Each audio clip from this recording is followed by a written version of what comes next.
StudioAMB, we have a metal church. So how did the performance go? It was great. It was awesome. We had a big crowd, and everybody seemed into it. They knew a lot of the words. Doesn't get any better than that. My part was good. I had a wonderful time. That's all I have to say. So this is not your first festival. So how does a normal festival day look like for you? I'm sorry, say again? A normal festival day. How does your day go? When you when we arrive. When we if we take this day This for guy. an example. Well, it depends on when we arrive. If we've been playing, this is the first show of the tour. Then we got here fairly early, so it was a nice, relaxing day, getting everything set up, and had a great crowd. So a normal day, and then we do a little bit of press after this. The food's great too. So. Everybody thinks it's all about just like getting up on stage and rocking, but there's during the festivals especially. I mean, like right now we're doing this, and then there's always press to do, and usually 4 or 5 different press things and meet and greets, and we got to get our Halloween outfits on so we look cool on stage, and we got to go and make sure all the stuff's set up, ready to go, do a sound check, and then we do the show, and then we got to try to fit in some eating and some drinking once in a while too. So it's actually a pretty busy day. I can imagine. I loved it. We rolled in quite early, and I got to build a drum set.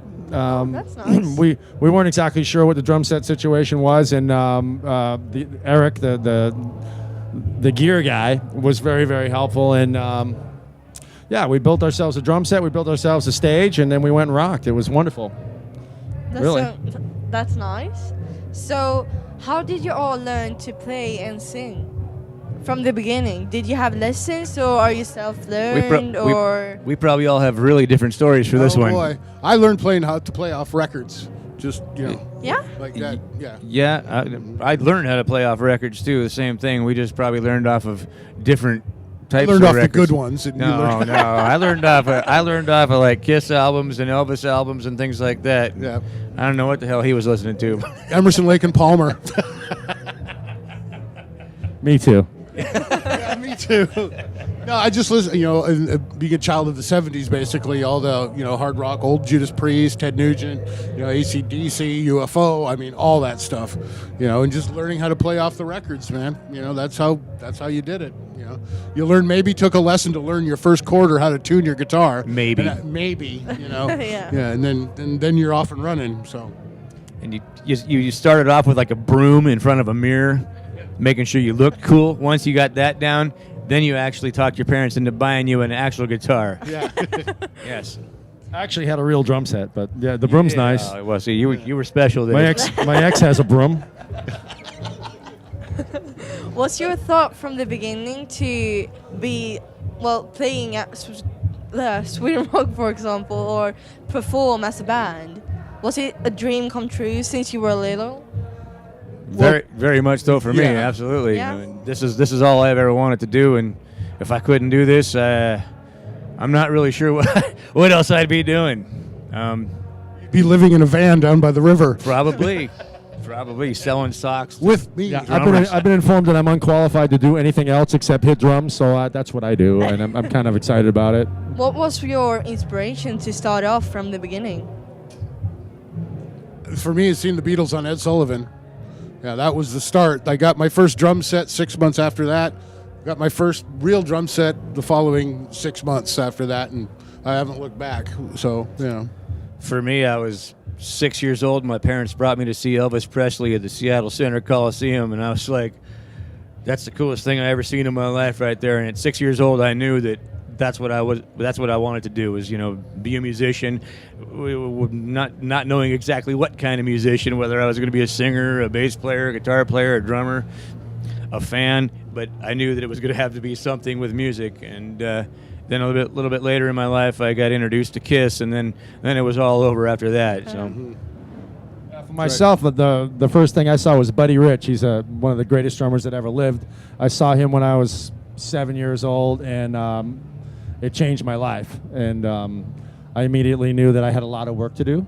and then I started getting into bands like Deep Purple and Aerosmith, because I was from the Boston area. And it just evolved into this. I was fortunate to play drums always, and now I ended up in one of my favorite bands, Metal Church. It's the craziest thing. I always loved this band and thought the world of these guys, and I find this guy to be a genius, but I don't say it in front of him. But yeah, I mean, it's been a hell of a road, and I'm quite happy to be here, I gotta say. What has been the best memory in your career? Good question. Boy. I don't remember anything. It was the 80s. Yeah, I don't know. I've had a lot of memories. I mean, man, you like your first high school show that you did in front of all your peers and stuff that you were in high school with. You played a school dance. That was, like kind of cool. And then I joined a band that was out touring, like right out of high school. That was cool. And then I joined Metal Church, and that was all right. God, I guess I don't know that I really have a favorite, because there's been a lot of good things. Being in a band is actually a lot of fun. It's a lot of work, but it's a lot of fun. And trying to pinpoint something that was like your favorite memory, and we've all been in several bands, and each band you probably have a different memory that might be your favorite. I guess talking about Metal Church, my favorite memory, I guess, or my biggest memory would be the first time I played a European festival with Metal Church was the Rock Hard Festival. And, that was the first time I played in front of a festival crowd, and I was like, all right, I'm screwed now, so. There's no going back now. There's no going back, yeah. So, yeah, I guess everybody's probably got different memories and different stories, but. I don't really necessarily have a particular memory, but my thing is the fact that we still get to do this after all these years. That in itself is just, if I really stop and think about it, it kind of blows my mind, because when we started, we didn't think we'd keep doing this after 30, No, yeah. But the fact that we can still do this now, a lot of us, all of us, older guys, we can still do it legitimately and still putting out records it's just, it's hard to believe it sometimes. So I don't know, I'm in a state of being very grateful for all of it, So. How do you keep the energy to keep on going and keep on producing music? I'm sorry, How do you keep the energy going, performing at Cocaine. festivals? C4. Hire new guys. Yeah, fire the guys that are sleeping. Yeah. No. I think It's just a love for it. Yeah, you have a love, and like we talked about earlier, this is what we've all wanted to do ever since we were kids. So now we get the chance to actually do it, and you have a 90-minute show or a 60-minute show. You got to get up there and you got to give it your all, especially now because we're not spring chickens anymore. So we got to go out there and really pour it on thick. Back when we were younger, you could run around the stage and it was just natural. Well, now it's you don't take it for granted now.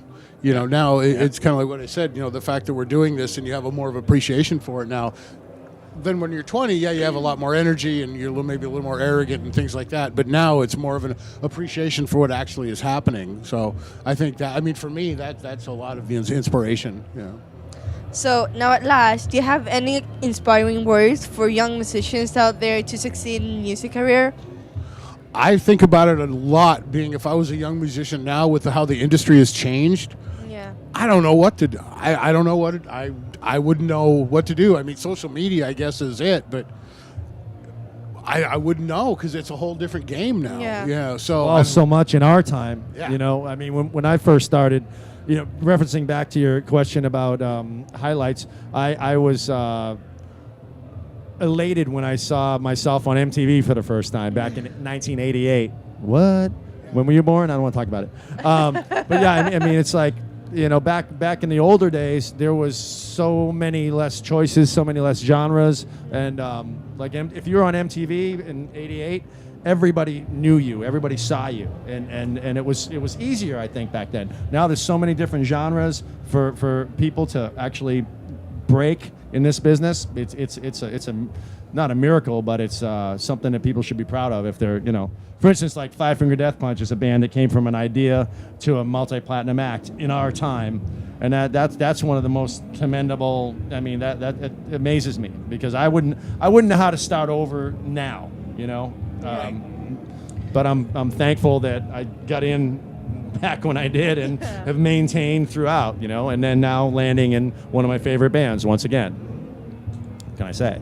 Steve? I think my only piece of advice to anybody that's young and wants to do music is something that's got to be inside you, and you're going to do it whether you do it for yourself or you do it for fans or the money or whatever your reason is.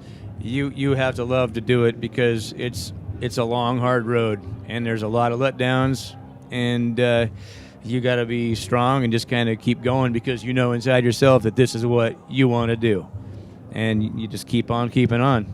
So, if it's really what you want to do, you just got to keep on rolling with it. Thank you so much for coming here, and thank you for the interview. Right on. Thank you. You're welcome. Thank you so for much. having us.